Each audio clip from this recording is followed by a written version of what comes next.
Hi, welcome back to my Scrum video course. In this section, we'll be discussing about Scrum Artifacts. Let's say that there are three constraints based on which we identify what we want to do with the product. The knowledge of the problem, the knowledge of the solution, and any special skills that are required. So let's say that there is a problem which is well defined, the solution itself is well defined, and you don't require any special skills for, building the solution. Let's say changing a light bulb. You know what the problem is, and there's just one solution for it, and you don't need any special skills. That's a simple problem. There are, very less unknowns, let's say that. The other type of problem that you can have is something where the problem is well understood, the solution is also well understood, but you need special skills.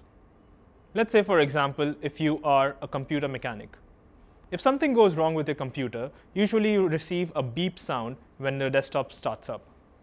That beep tells you what is the problem with your computer, and then you can resolve the problem. So a special skill is required in order to understand what that beep means.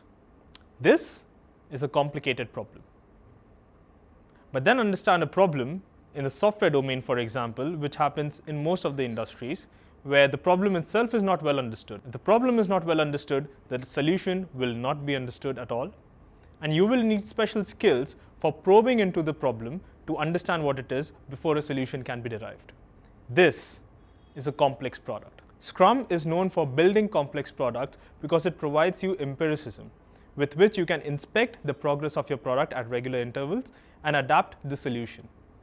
It brings in the most natural way of creating products, and hence Scrum is one of the best frameworks out there for building complex products. But what about problems which are not complex and you still want to utilize Scrum for solving it? Well, it may still work, but there might be certain overheads and delays which were not expected. Let's take an example of creating this video. When we started off with this tutorial, we knew that we have to create a video course for Scrum, and we knew about our audience.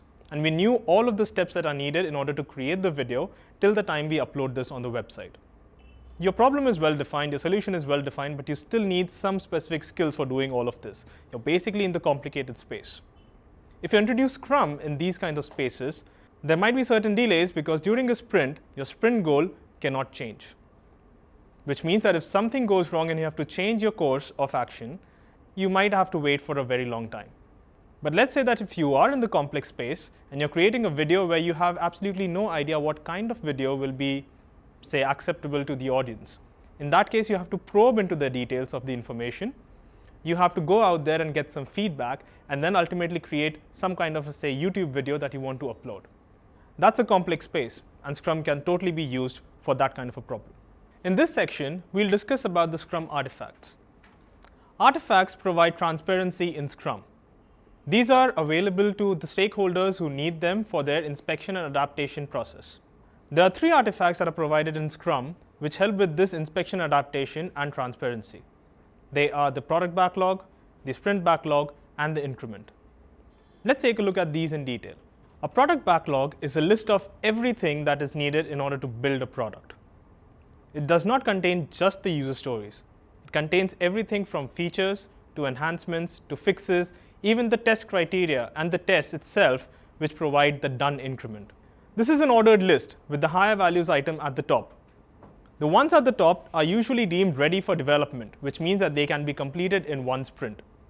During the sprint planning meeting, these are the items from the product backlog which the development team and the product owner take into consideration. A product backlog has product backlog items, and the product backlog items have four attributes. They have a description, they have an order, they have a value, and they have an estimate.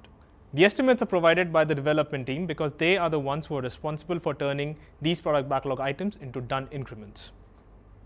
The product backlog is an ever-evolving list. As long as the product exists, the product backlog exists. Although initially the product backlog may be a very small list, but as the sprints progress, more feedback gets added into the product backlog as product backlog items. There might be multiple teams that are working on the same product, in which case all of these refer the same product backlog. The product backlog is the only source from where all the development teams work, and no one can direct the development teams where they should work from other than the product backlog. Let's understand the evolution of the product backlog with an example. Let's say that you're in your very first sprint. During this sprint, you may have just a few features that are listed which have to be developed. The Scrum team together decides what can be done and how will these be done during the first sprint planning meeting. As your sprints progress, there will be some feedback that will be added to the product backlog. And after the end of the first sprint, you will have more feedback from the stakeholders from the sprint review meeting, which will ultimately adapt your product backlog. This will continue with multiple sprints. And let's say during your third sprint, you need to release your increment. At this point of time, you will have certain release activities which will also be present in your product backlog as well as your sprint backlog for this particular third sprint. And let's say during the fourth sprint, there are some production defects which are identified or some enhancements which have come up which come into your product backlog again, and these have to be incorporated in your future sprints. This continues throughout the lifetime of a product. The product backlog thus provides transparency to everything that is being done for a product and helps the product evolve itself. At any point of time, the product owner may monitor the progress towards the ultimate goal of the product by looking at the product backlog. There are various instruments that you can use, let's say the burn up chart or the burn down chart or the cumulative flow diagrams that can help you with this process. But what you need to remember is that empiricism means these might change as time flows by. The sprint backlog is basically a subset of your product backlog of the plan that you have forecasted for a particular sprint. It's a forecast. It's pretty usual for many teams to say that it's a commitment, but here's where it might get confusing. You see, the Scrum values say that the team is always committed to deliver. What you have in the sprint backlog is a forecast based on your past performance and any other parameters that may determine how much work can be done in one sprint. The sprint backlog is something that is available and visible only to the development team. They are the only ones who are responsible to update it. An updation may include adding a few items or removing if it's not required. It's not necessary for anyone else to have the visibility of the sprint backlog except for the development team. This is an inspect and adaptation artifact only for the development team. And if anyone questions the development team basically loses focus of development. So this is an artifact that is utilized by the development team to monitor their progress towards a sprint goal. And every day during the daily Scrum, this might get updated based on the feedback that they receive. That is the importance of the sprint backlog. Let's take a look at the final artifact of the Scrum framework. That's an increment. Now, increment is the sum of all the product backlog items of the current sprint as well as all the previous sprints that have happened. So it's basically a part of your product since the beginning of your product development. The increment is always a done increment, which means it can be released if the product owner wants. What do we mean by a done increment is something that we'll discuss during the definition of done. But as of now, think of it as a part of your product that is built by your development team every sprint. In case there are multiple teams which are working on the same product and the same product backlog, the end of the sprint will basically give you an increment which is integrated work of all these teams. This should always be in a releasable state whether your product owner wants to release it or not. An increment is a step towards the overall vision of the product, and it is inspected during the sprint review meeting every sprint. If any changes are made to the product backlog, the results are seen in the increment whenever these product backlog items are pulled into sprints. This is one artifact that is always visible to everyone who's related with the product. This can be inspected during the sprint review and adapted during the upcoming sprints. Now, an increment is always releasable. But here's a question for you to think about. There is a principle in the Manifesto for Agile Software Development which says that Agile teams must release their products from a couple of weeks to a couple of months, which technically means that you should have at least 6 releases every year. Now, if you're working in a Scrum team and you are producing increments every sprint, but you're not releasing once every 2 months, you may still be doing Scrum, but are you still doing Agile? Well, doing Agile itself is an incorrect term. If you really want to follow the principles of the Manifesto for Agile Software Development, then this is something that you need to keep in mind. So increment provides you with this transparency, as well as it is needed that they get released as frequently as possible. This brings us to the last topic of this section, the transparency of artifacts. It is extremely important that the artifacts in Scrum are transparent to the people who require it. It's needed because it optimizes value and it minimizes the risks. Incomplete transparency creates blind spots for the development team and for the Scrum team and the organization in general. People lose focus and direction towards the goal. Hence, it's important that the artifacts are always transparent.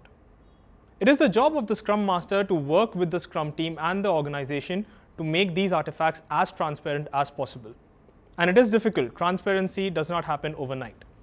So the entire Scrum team, with the help of the Scrum Master, must work towards the transparency because it's the only thing that helps with the inspection adaptation of the empirical process.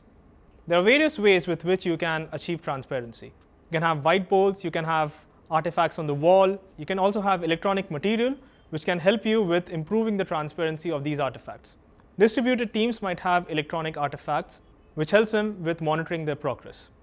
Whereas teams which are co-located, well, a simple whiteboard might help. But it is crucial that transparency is achieved. To summarize, Scrum provides transparency through 3 artifacts.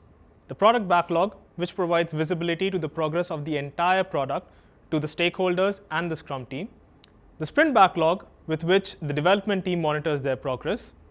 And the Increment, with which the organization, the stakeholders, the users, the Scrum team together inspect how the product is progressing. These 3 artifacts provide you all the transparency that is needed when it comes to Scrum teams. In the next section, we'll discuss more immutable rules which are helpful for the Scrum teams to incorporate inspection, adaptation, and the transparency of these artifacts. See you in the next module.